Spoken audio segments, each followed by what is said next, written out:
And then we get maybe the most bittersweet moment of the show. Chidi and Eleanor are sitting on their balcony overlooking the amazing view they have, essentially saying goodbye to each other. And eventually, Eleanor asks Chidi when he leaves, can he do it before she wakes up? Which, if you're Antonio and you don't have a heart, it probably didn't affect you. But I got pretty teared up. Not gonna cry, is he?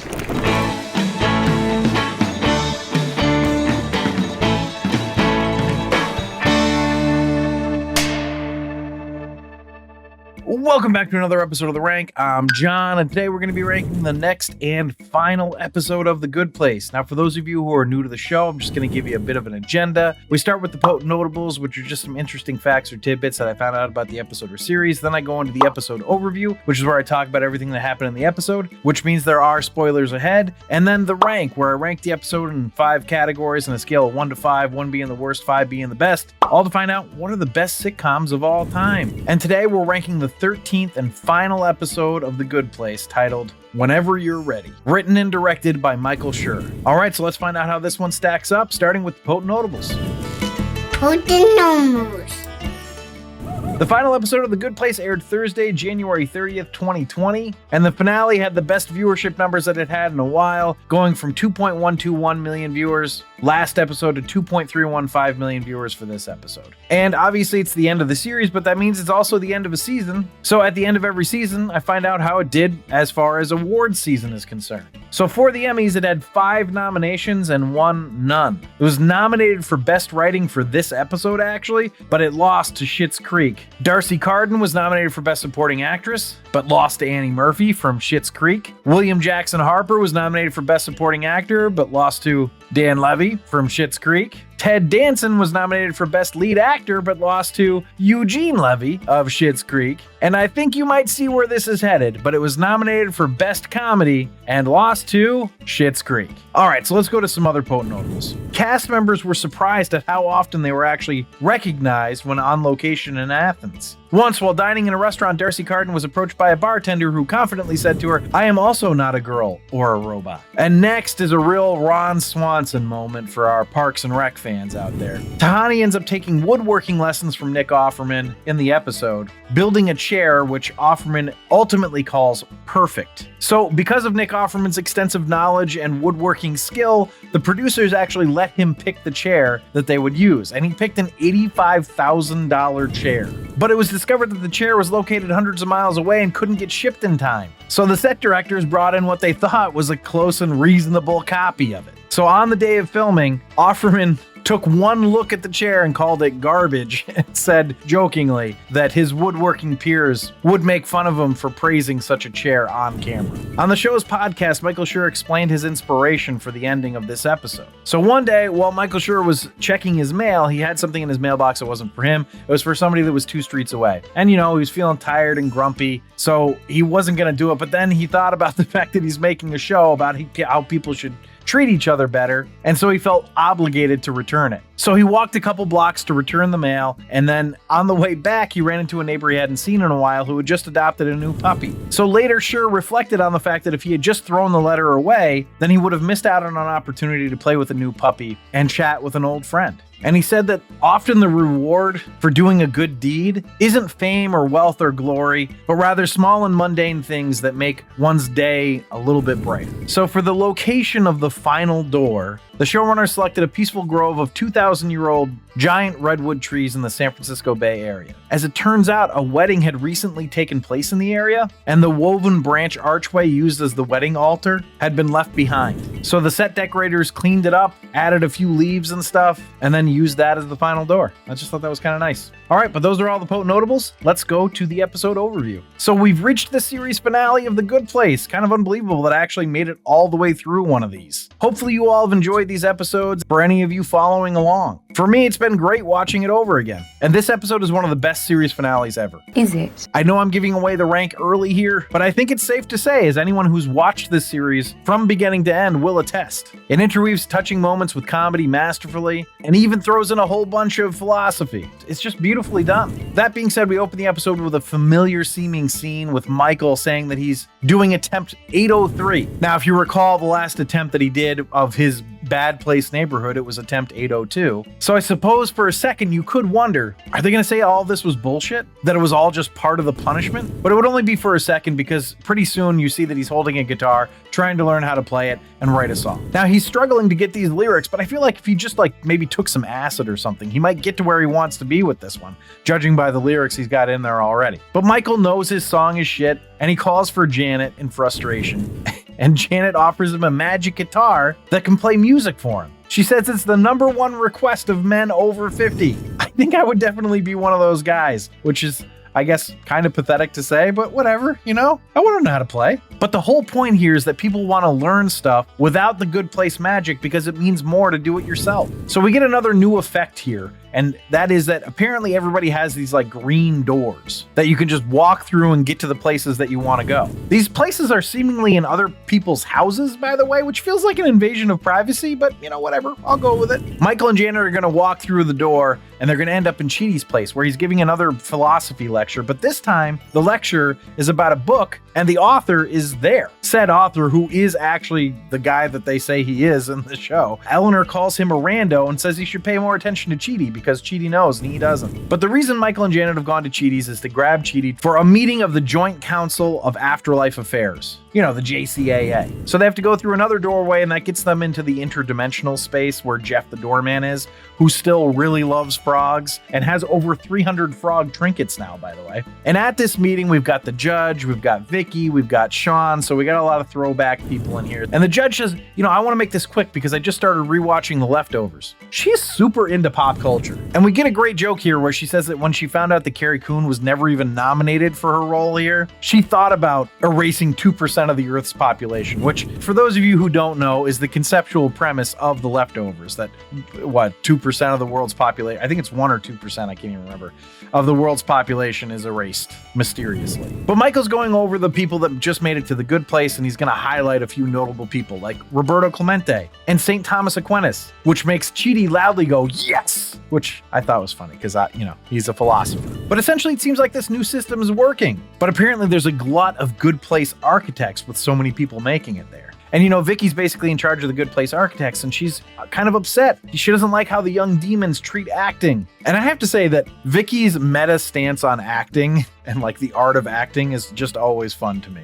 It's very goofy. But the best part of this whole thing for me was when Sean, who's, notoriously grumpy, is told by Michael, hey, just admit it. This is actually working. And he goes, I will never, ever, ever, ever, ever. And I won't say ever as many times as he did, but the amount of times he said it made it funny. I think it was the 5th ever that broke me. After this, though, we're going to get a sense of how they plan on ending the series. We see Jason play the perfect game of Madden next to his dad, and they're both on the field at a football stadium, and the stadium is packed with people cheering him on for this Madden game. He gets this weird sort of happy look on his face, and then the next scene we see, he's with Janet, and he's telling Janet, he's basically saying, I did something special, and I cooked spaghetti for you. And the spaghetti is just a plastic brick of spaghetti. I don't even know how one could do this. But I did enjoy that Jason didn't pretend like he did a good job. He was like, it was terrible, and I tried it, and it's terrible. But Janet, who's seeing all these attempts at doing nice things that Jason's doing, and she realizes something, she's like,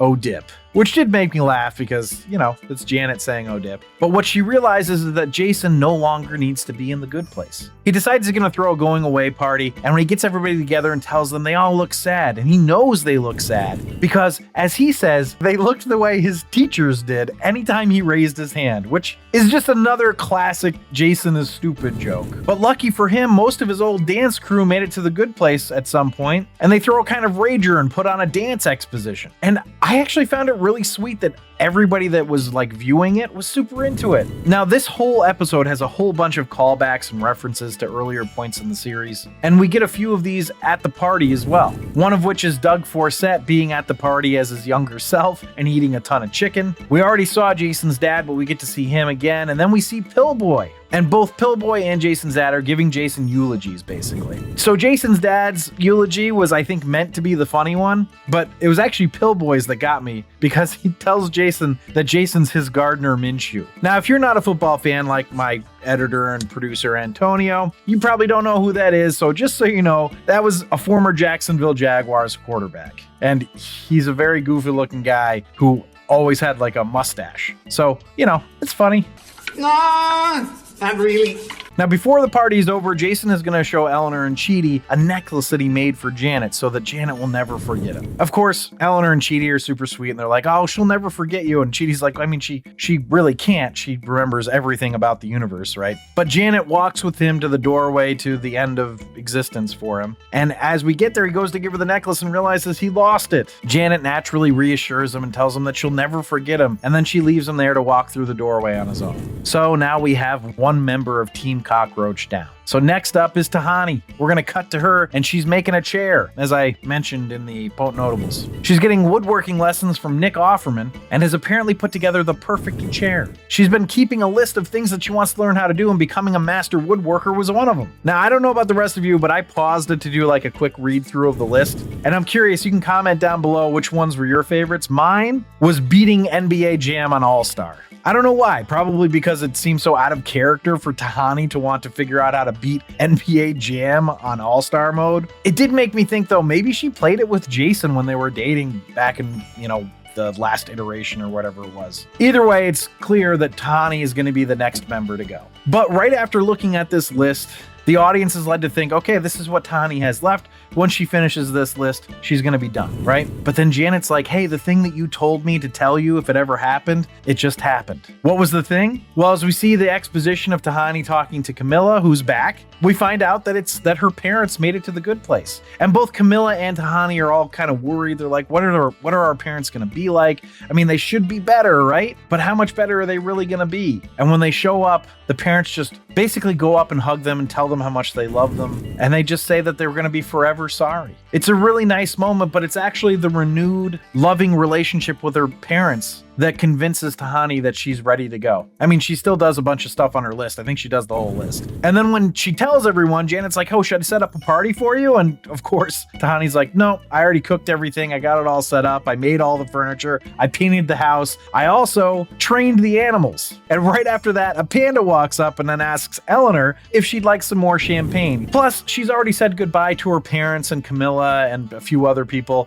And then she says that B&J took it really bad. I don't know who that is. So somebody's got to help me out here. Who are B&J? Benny and June? Bob and Joan? I didn't look it up, so I'm sort of counting on you guys to put it in the comments and let me know. So please do. And after the party's over, we get a moment between Tahani and Eleanor. And in this moment, Tahani talks about Eleanor's rockin' bod. And it's a fun callback to all the times that Eleanor has done that to Tahani. And then the list pops up, and we see that one of the items on the list is problematically objectify Eleanor. So this was really funny and well done, but it was touching as well. And as Tahani is saying her goodbyes to everybody, she gives compliments to everyone, right? And she tells Michael that he's the best architect in existence. But this compliment causes an epiphany, and she realizes, I don't want to go. And so everybody's like, great, it's a party for you staying here. And then she's like, no, I do want to leave the good place, but I don't want to leave existence. She wants to learn to become an architect like Michael. Her decision here brings us back through the door between dimensions, and we see Jeff, who's seemingly getting a little sick of the frog tchotchkes. But we also get an excellent bit where we see Brent on a TV screen, and he's saying, I can never tell a woman to smile. What if telling her to smile actually makes her look prettier? Aren't I helping her then? Now, this did get me, and I love that he still hasn't made it to the good place. That's just fantastic stuff to me. So Tahani makes it into the room, the architect room or whatever, and she's talking to Glenn, and she's like, I'm going to start from the bottom. First thing I'm going to do is I'm just going to start getting you guys antimatter. Cups of antimatter, which I don't know why, but I really enjoy the idea that these beings are drinking antimatter. Now, we do get a few Tahani name drops during her scene. One was Oscar de la Renta, who's apparently a Dominican fashion designer and had meals with Tahani's parents. The other is that Frank Gehry, who was, when I wrote this, he is, and then literally later that day, he passed away, and I got notified on my phone, which I just thought was kind of a crazy coincidence. Anyway, he was a well-regarded architect and was also her godfather, which is like her second or third one of those. But we end this little meeting here of architects with a fun little joke where Michael's like, someday I want to name drop you. And then Tahani says, well, name dropping's a little gauche, Michael. It's good stuff. But now we're going to get to the meat. Eleanor and Chidi. So buckle up for an emotional ending. We open their beginning of the end scenes with Eleanor finishing some philosophy book that ends with the sentence, working out the terms of moral justification is an unending task. And she makes a joke of reading his book was an unending task, which, that's cute. But then it's revealed that Chidi is also reading a book. He's reading the Da Vinci Code, which he calls a garbage book. And then he asks Eleanor if he'd be a good symbologist if that were a real job. And in case you don't know the reference, the Da Vinci Code was a book by Dan Brown about a character named Robert Langdon who's a Harvard symbologist. Hence the joke. Chidi seems like he's in such a content place in his life. And we sort of know that contentment usually means they're ready to go, right? So we see Eleanor and Chidi having dinner with Chidi's friend Uzo and Eleanor's terrible roommates from her flashbacks. Somehow her roommates made it, which is surprising. We also learn through some exposition that Eleanor's mom is there, as well as Chidi's parents, and that they've met each other. And during this conversation, Chidi is going to randomly mention that Shakespeare actually went through the door, and Eleanor's like, good, because the plays he was writing up here were pretty damn bad. Did you see Tempest 2? Here We Blow Again?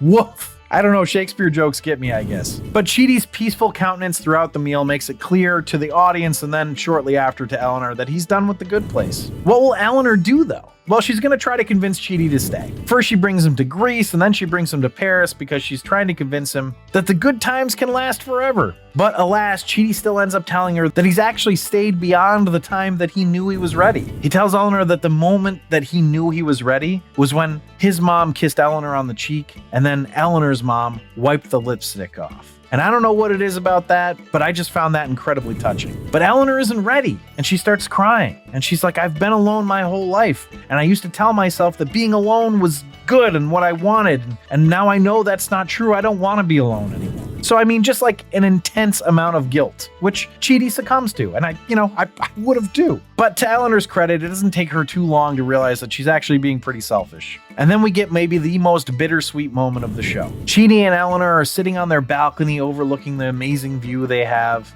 essentially saying goodbye to each other. And eventually, Eleanor asks Chidi, when he leaves, can he do it before she wakes up? Which, if you're Antonio and you don't have a heart, it probably didn't affect you. But I got pretty teared up. Not gonna cry, is he?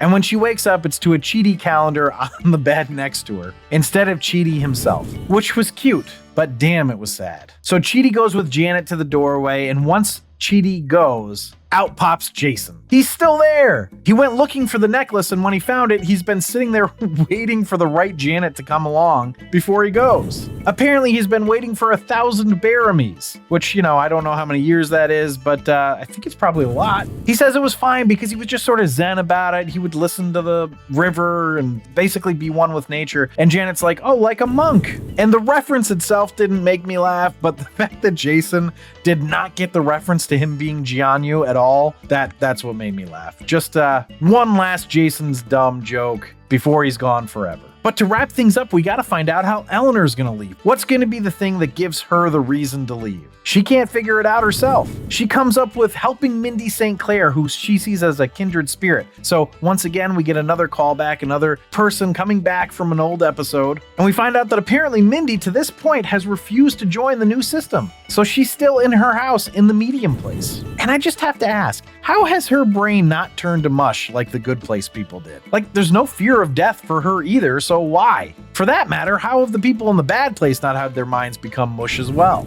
Anyway, the reason that Eleanor sees Mindy as a kindred spirit is because Mindy's a lone wolf who knows what she wants. And then at the same time, they say, cocaine and self-pleasure. She does love cocaine. But Eleanor is able to convince Mindy to be a part of the system, and by doing so, she brings Mindy to like the architect place, and we get to see Tahani again. And then we get a string of jokes that really worked for me. First was when Tahani sees Mindy, she says, Mindy Sinclair, as I don't live and breathe. Saying it makes it doesn't sound good, but I liked it. Riveting.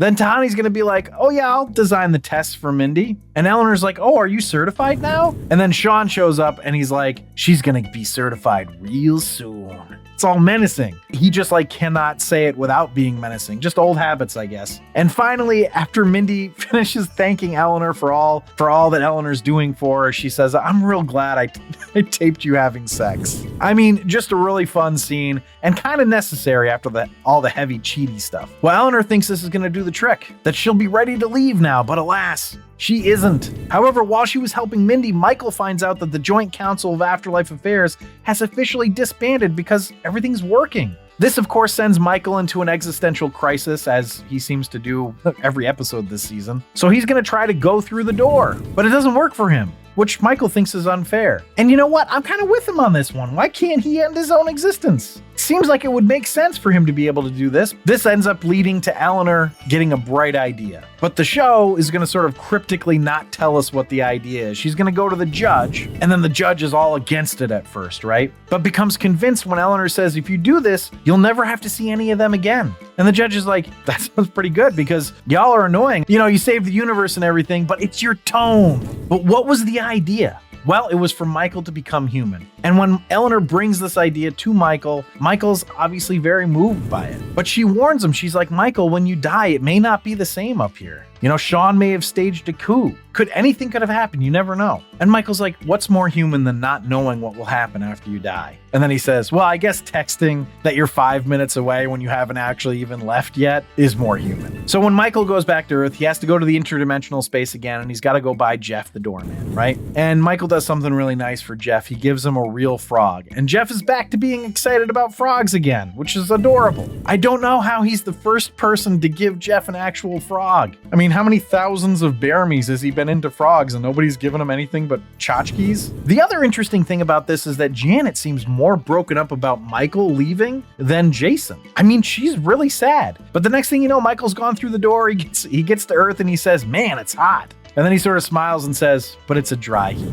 And I loved this little moment of humanity that they give him. But helping Michael made Eleanor's journey finally feel complete. She sits with Janet at the doorway, and then Janet sort of wonders about Michael and what he's doing. And it's kind of silly because can't she be everything that's happening everywhere? But that's okay. It's a nice moment, and Eleanor is sort of describing what Michael's life is likely like. And as she's describing it, we're seeing what Michael's life is actually like. And he's got a dog named Jason, which is fun. And then we see him get a text from somebody asking if he's already at the bar that he said he was going to be at. And he texts back, I'm 5 minutes away, which is a great callback to only a few moments earlier. And we see that he's learning to play guitar, and the person he's learning to play with is Ted Danson's real-life wife, which is a lot of fun. Basically, it's just showing that he's living a normal life. For him, it's a joy to experience the world in a way that we only get memories of. Like, wouldn't it be nice to see the world through the eyes of childhood innocence that we once had? To be fascinated by mundane things? To see the wonder of what the world has to offer? Sounds kind of nice. But we're going to head back to Eleanor, who's still sitting on the bench with Janet.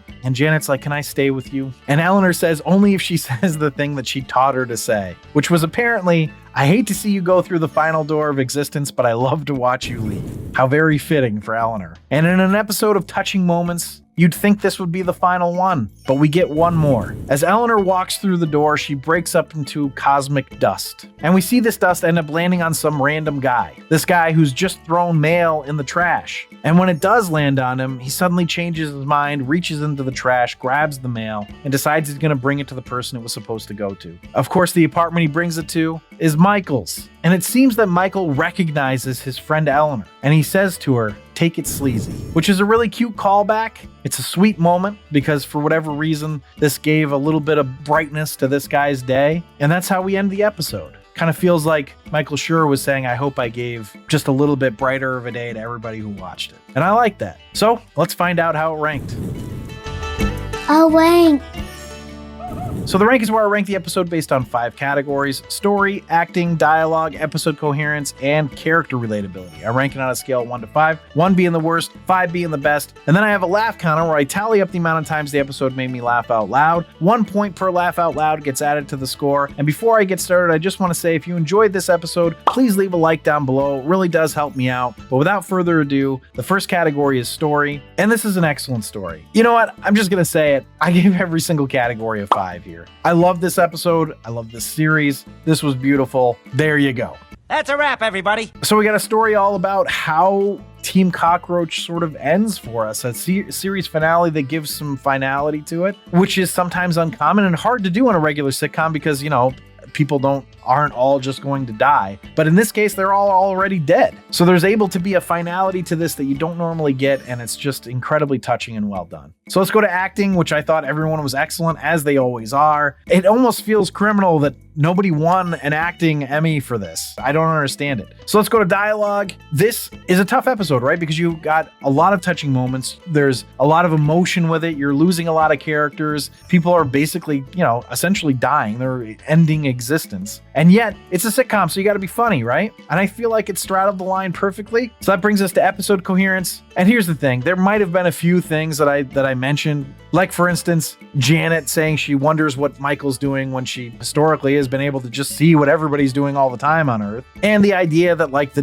Dance Dance Resolution people all made it and Eleanor's terrible roommates made it. Those are the kind of things that are like, whatever. I could quibble and go less than a 5, but I'm not gonna. And then we go to character relatability. Following these characters along for 4 seasons here, I don't know how you could relate to characters more, really. I mean, really the only person that is less relatable than the rest is Jason. And in this episode, I find him to be very relatable. He's the first one who realizes that he doesn't need to be there anymore. He gives us the explanation of what it feels like, of this feeling of calmness. I thought it was excellent. Now, historically, when I've done hour-long episodes, I've cut the laugh counter in half because it seems a little unfair to have a laugh counter tallied up that gives, an hour's worth of laughs as opposed to 30 minutes worth. I don't think I'm going to do it for this one because I want this to be the highest ranked episode of The Good Place because I believe it's that good.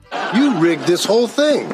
Rigged! So my laugh counter was 29. So this puts the episode total at a 54, which makes it a meaning of life. It puts the series average at a 38, which means it's in the Holy Grail. And being that it's the first sitcom that I've officially finished with the rank, it is, as of right now, the best sitcom of all time. So thanks for listening and or watching. Check out the other Good Place episodes or any of my other movie or sitcom rankings. Remember to subscribe, comment, and like. You can email me at john@therankpodcast.com, or you can support the show by becoming a patron at patreon.com/therankpodcast. But for now, it's time to put a forking fork in it. Good Place is done. Thank God that's over. Yeah.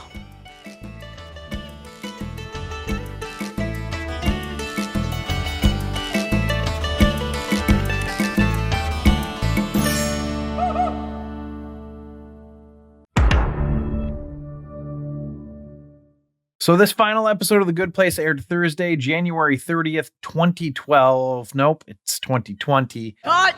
The final episode of The Good Place aired January 30th. Cut! The final episode of The Good Place aired... Cut!